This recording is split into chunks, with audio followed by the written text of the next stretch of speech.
យើងមិនអាចយកឈ្នះពួកគេនៅលើសមរភូមិបានទេទោះយើងមានអាវុធទំនើបជាងក៏ស្មារតីស្នេហាជាតិរបស់ពួកគេរឹងមាំដូចថ្មភ្នំអញ្ចឹងបើកម្លាំងខាងក្រៅមិនអាចបំបត្តិបានយើងត្រូវតែបំផ្លាញខាងក្នុងសង្គ្រាមដ៏ល្អបំផុតគឺជាសង្គ្រាមដែលសត្រូវមិនដឹងថាយើងកំពុងតែច្បាំងយើងនឹងមិនសម្លាប់ពួកគេដោយគ្រាប់កំភ្លើងទេតែយើងសម្លាប់ពួកគេដោយស្លាបព្រា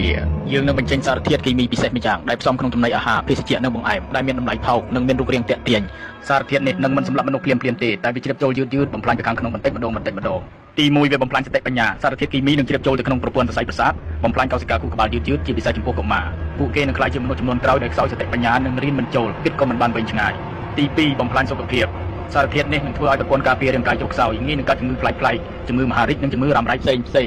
ទី3គឺកាត់បន្ថយអាយុជីវិតជាចុងក្រោយអាយុសង្ខាររបស់ប្រជាជនខ្មែរនឹងខ្លីជាងមុនជាតិសាសន៍មួយដែលពោពេញដោយអ្នកជំងឺនិងមនុស្សខ្សោយបញ្ញាតើនឹងអាចការពារទឹកដីរបស់ខ្លួនបានដោយរបៀបណាសំទោសលោកម្ចាស់តើនេះព្រៃផ្សៃពេកទៅដឹងគោលដៅរបស់យើងគឺកុមារពួកគេគ្មានទោសអ្វីទេកុមារថ្ងៃនេះជាទាហាននៅថ្ងៃស្អែកកុមារថ្ងៃនេះនឹងក្លាយជាថ្នាក់ដឹកនាំនៅថ្ងៃស្អែកបើចង់កាប់ដើមឈើត្រូវតែកាប់ទាំងឫសភាពមេត្តាគឺជាភាពទន់ជ្រាយដែលយើងមិនអាចមានបានទេយល់ទេបាទលោកម្ចាស់ខ្ញុំយល់ហើយបាទផែនការនេះល្អឥតខ្ចោះវាជាការវិនិយោគរយៈពេលវែងយើងមិនចាំបាច់ចំណាយគ្រប់កំភ្លើងសំបីតែមួយគ្រាប់តែក្នុងរយៈពេល20ឆ្នាំទៀតពួកគេនឹងប្រគល់អនាគតប្រទេសជាតិរបស់គេឲ្យមកយើងដោយខ្លួនឯងចាប់ផ្ដើមអនុវត្តចុះលោករដ្ឋមន្ត្រីតែឥឡូវនេះប្រជាជនខ្មែរបានបេះការជំប្រាប់លទ្ធផលរបស់យើងហើយតើយើងត្រូវធ្វើដូចម្តេចទៅបាទមែនហើយលោករដ្ឋមន្ត្រីបន្ទាប់ពីមានចំនួនព្រំដែនលើកចុងក្រោយនេះពួកគេហាក់ដូចជាស្អប់យើងខ្លាំងណាស់អើយដែលបានប្រមាណខ្យល់ទ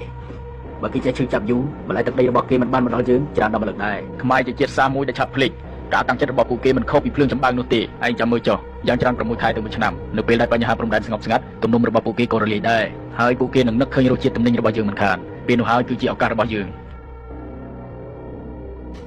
នៅពេលនេះស្មារតីស្នេហាជាតិរបស់ប្រជាជនកម្ពុជាបានផុសផុលមិនថាតែនៅទីក្រុងឬនៅជនបទតែធ្វើពីហេតុការណ៍ជប់ប្រាទំនិញចោលឆ្លៀនពៀននៅពេលនេះធ្វើឲ្យសេដ្ឋកិច្ចខ្មែរទោះឡើងគួរឲ្យមានមោទនភាពបំផុតម៉ាក់ពេញនំនេះឲ្យកូនមកហើយអានោះបោះសៀមទីកូនណានេះម៉ាក់អាយ៉ាគេចុះបន្លែគួរសមនេះពងតក្រផងបងមើលបន្លែស្រស់ៗសិនអីអានឹងយកមកពីសៀមណាបងបន្លែបោះសៀមស្រស់ៗដល់ហើយនេះអញស្លឹងមើលអីគេហ្នឹងអើយគ្នារករបស់សៀមដូចឃើញមានអញ្ចឹងអូនអើយរបស់សៀមស្អែកនាំចូលមកឲ្យអូន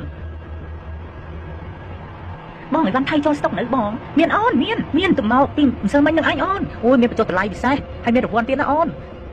សូមអបអរលោកឧត្តមសេនីយ៍ពេលនេះនាងខ្ញុំទទួលដំណឹងថាប្រជាជនខ្មែរកំពុងតែបាក់ទឹកបាក់ដីមកប្រាប់លទ្ធផលយើងវិញហើយចាការព្យាករណ៍របស់លោកឧត្តមសេនីយ៍ពិតជាមិនខុសមែនលោកឧត្តមសេនីយ៍បាននិយាយថា6ខែទៅ1ឆ្នាំឥឡូវមិនទាន់ដល់ផងគ្រាន់តែបញ្ហាព្រំដែនស្ងប់តែបន្តិចសោះពួកគេក៏ត្រឡប់មកវិញនេះគឺជាដំណឹងដែលគួរឲ្យរីករាយណាស់ចាំមើលតែ20ឆ្នាំទៀតយើងនឹងសើចឲ្យយះមាត់តែម្ដងមើលទៅប្រហែលជាមិនដល់20ឆ្នាំទេដឹងលោកប្រធានព្រោះថាអាជីវករខ្មែរមួយចំនួនឃើញអូយខំប្រើល្បិចគ្រប់យ៉ាងដើម្បីបានតំណែងយើងយកទៅលោករឿងនេះគេមិនអាចបន្ទោសយើងបានទេពីព្រោះតែគេលឹងងងដោយខ្លួនឯងចុះវាមិនអាចរួចទេអត្រាកុមារមានបញ្ហាក្នុងការរៀនសូត្រនិងអត្រាអ្នកកើតជំងឺមហារីកឡើងកើនឡើងខុសប្រក្រតីជាពិសេសនៅតាមបណ្ដាខេត្តជាប់ព្រំដែនវាដូចជាមិនសមហេតុផលទៅសោះនេះវឌ្ឍនាអមយាយក្មួយឮសូរថាអត់ស្រួលខ្លួនទេមិនដឹងទេបងអូនអើយមួយរយៈនេះវាភ្លេចភ្លាំងច្រើនណាស់រៀនក៏មិនសូវចាំដូចមុនគ្រូនៅសាលាក៏លោកនឹងវាដែរចុះអាការៈរបស់វឌ្ឍនាយ៉ាងម៉េចដែរបងវាដូចជាប្លែកអូនផ្លឹកហៅ10ម៉ាត់អត់ចង់លឺទេណាចុះនំកញ្ចប់នេះបងឲ្យវឌ្ឍនាញ៉ាំពីងកាលដែរបងឥឡូវឬក៏យូរហើយទេនំនេះបងដូចជាឲ្យអូនញ៉ាំយូរដែរហើយវាកើតអីមែនអូន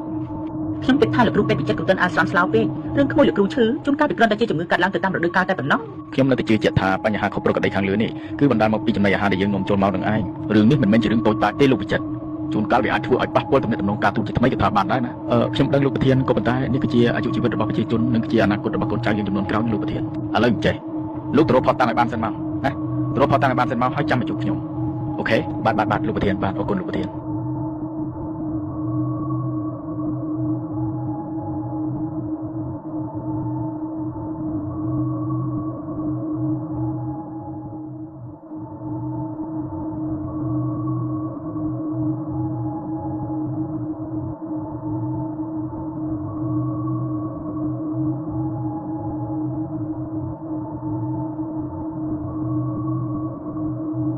មានឃើញអ្វីសោះលោកវិជ្ជបណ្ឌិតការធ្វើតេស្តរត់សពលើកដោយប្រើវិធីសាស្ត្រស្តង់ដារមិនបានបង្ហាញអ្វីខុសប្រក្រតីទេ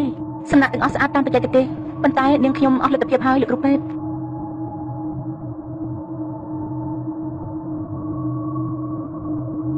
អ្នកទាំងអស់គ្នាត្រូវស្ដាប់ខ្ញុំពួកគេខំប្រឹងលាក់យើងសម្បើមណាស់តែយើងមិនត្រូវចោទចាញ់ចំណេះខាត យើងត្រូវតែប្រើប្រាស់បច្ចេកវិទ្យាចុងក្រោយដើម្បីវិភាគរោគមើលខ្មោចដែលគេខំប្រឹងលាក់ទុកទាំងនោះឥឡូវអ្នកទាំងអស់គ្នាមានតែការតស៊ូស៊ូទាំងអស់គ្នា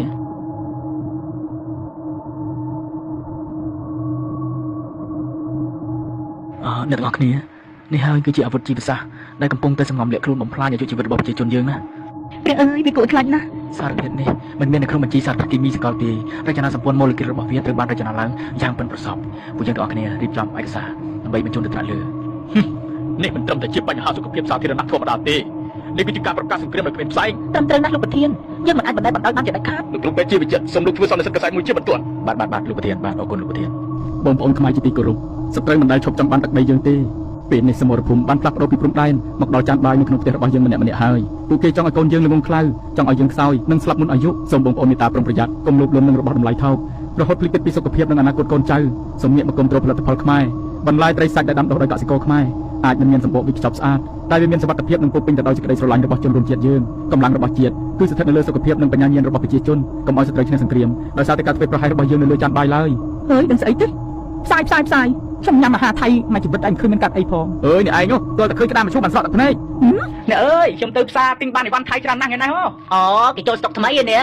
អើយនិយាយទៅយើងមិនដឹងជាមនសិការស្អីទេមកសង្គ្រាមគេចប់ទៅហើយដែរមែនហើយអើយតែយើងធ្វើល្អគេក៏ល្អនឹងយើងវិញដែរហើយគិតយ៉ាងម៉េចទេប្រជាជនខ្មែរយើងឥឡូវអត់គិតពីវិរៈកងទ័ពជួបមកđểខំពាក់លីជីវិតដើម្បីការពារជាតិមាតុភូមិសោះអើយអ្នកអើយចឹងបានគេថាគេឌីលយើងវាមិនខុសមែនណាអ្នកយើងនេះវាដូចភ្លើងចម្បាំងមែនហ្នឹងណាឆ្ងាញ់ណាស់របស់គេហើយថ្ងៃនេះដាច់មកអត់មានមកក្រុមសោះព្រោះតែម្នាក់កុំត្រូវតែរបស់ចៅមកអ្នកអើយទៅវិញទៅណារោងចក្រយើងបិទហើយ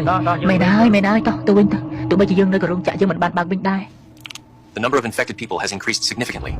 តែនៅនេះឡើងខ្លួនដែរគិតយ៉ាងណាទេលោកគ្រូពេទ្យជួយកុំជាផងលោកគ្រូពេទ្យមិនអីទេចាំលោកគ្រូជួយអើយលោកគ្រូពេទ្យខ្ញុំប្រចាំលបងឯងមួយរយៈសិនសង្ឃឹមតែខ្ញុំមានលុយយកមកលោះវិញណាលបងព្រោះតែអាហាររបស់ចៅធ្វើឲ្យចៅយើងស្លាប់តើវាដល់ចៅដល់ខ្ញុំស្លាប់ស្លាប់ជាដំណឹងដ៏រីករាយនៅពេលនេះស្ថានភាពអ្នកជំងឺបានថយចុះគួរឲ្យកត់សម្គាល់ប្រជាជនខ្មែរ 100% បានងាកមកប្រើផលិតផលខ្មែរគ្រប់គ្នាពិតជាចម្លែកណាស់លោកដុកទ័រទើបតែអនិច្ចកម្មទៅកាលពីអាទិត្យមុនដោយជំងឺដាច់សរសៃឈាមខួរក្បាលហើយឥឡូវនេះលោកឧត្តមសេនីយ៍ក៏ឈឺម្នាក់ទៀតគ្រាន់តែដឹងថាខាងកម្ពុជាបានដឹងល្បិចលោកឧត្តមសេនីយ៍ក៏ឈឺធ្ងន់ភ្លាមអើយពិតជាអាណិតលោកណាស់មែនហើយគួរអាណិតលោកណាស់មិននឹកស្មានថាផែនការត្រឡប់ចាក់ចឹងសោះហើយខំសង្ឃឹមថាប្រជាជនខ្មែរចូលតាក់យើងទៅហើយតែឥឡូវចប់បាត់ការឈឺចាប់បានបង្រៀនយើងការវិនិច្ឆ័យបានដាស់យើងការភ្លេចភ្លាំងមួយគ្រាបានបដូរមកវិញនឹងការឈឺចាប់មួយចំនួនសត្រូវអាចបំផ្លាញសុខភាពយើងបានមួយចំនួនតែពួកគេមិនអាចបំផ្លាញស្មារតីយើងជារៀងរហូតបានទេយើងធ្លាប់ភ្លេចម្ដងរួចមកហើយតែលើកនេះយើងនឹងចងចាំមេរៀនដែលស្រោចដោយឈាមនិងទឹកភ្នែកទុកក្នុងខួរក្បាលរបស់យើងបដិញ្ញាថានឹងមិនឲ្យប្រវត្តិសាស្ត្រដ៏ឈឺចាប់នេះកើតមានឡើងជាលើកទី2ជាដាច់ខាតនៅលើដីសវណ្ណភូមិនេះចៅដឹងទេត្រីនេះមកពីកសិដ្ឋានរបស់ពូសុកនៅឯភូមិយើងហើយបន្លែនេះមកពីសួនរបស់មីងធីតាអង្គរនេះមកពីស្រែរបស់យើងផ្ទាល់ណាចៅខ្ញុំដឹងលោកតាអ្នកគ្រូនៅសាលាប្រាប់ថាអាហារនីមួយៗដែលយើងញ៉ាំគឺជាការបោះឆ្នោតឲ្យអនាគតប្រទេសជាតិចៅនិយាយត្រូវហើយកាលពីចំនួនតាមនុស្សជាច្រើនបានបោះឆ្នោតខុសពួកគេបានបោះឆ្នោតឲ្យរសជាតិឆ្ងាញ់មួយពេលនិងតម្លៃថោកមួយគ្រារហូតស្ទើរតែបាត់បង់អនាគតមួយចំនួនការឈឺចាប់នោះវាបានខ្លាចជាមេរៀនដែលត្រូវបង្រៀនកូនចៅតរៀងទៅនៅតាមសាលារៀនគ្រប់កម្រិតមុខវិជ្ជាសុវត្ថិភាពស្បៀងអាហារបានខ្លាចជាមុខវិជ្ជាកាតព្វកិច្ចនៅថ្ងៃខួបមរណភាពរបស់លោកវិជ្ជបណ្ឌិតជាវិចិត្រគេប្រារព្ធទិវាជាតិនៃការដឹងគុណចានបាយខ្មែរ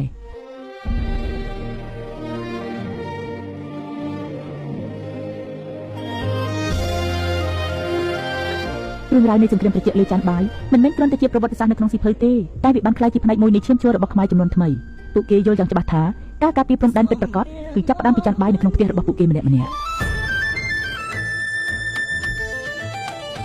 กับថ្មចំណាំកូនខ្មែរត្រូវចាំឈប់គ្រប់គ្រងចោលរាប់រយឆ្នាំហើយគេមិនថយក្រោយលើកទ័ពចូលមកឲ្យយើងតិចទីវីរៈជនពលីប្រទេសជាតិវឹកវរវាដែលកុហកគេថាយើងនេះទេអ្នកធ្វើព្រៀងកោសំដែងគូលអបសបផ្សាយបន្តឲ្យគេអាណិតតែបនមិនជួយដូចឲ្យសំពុតបង្ហាញការពិត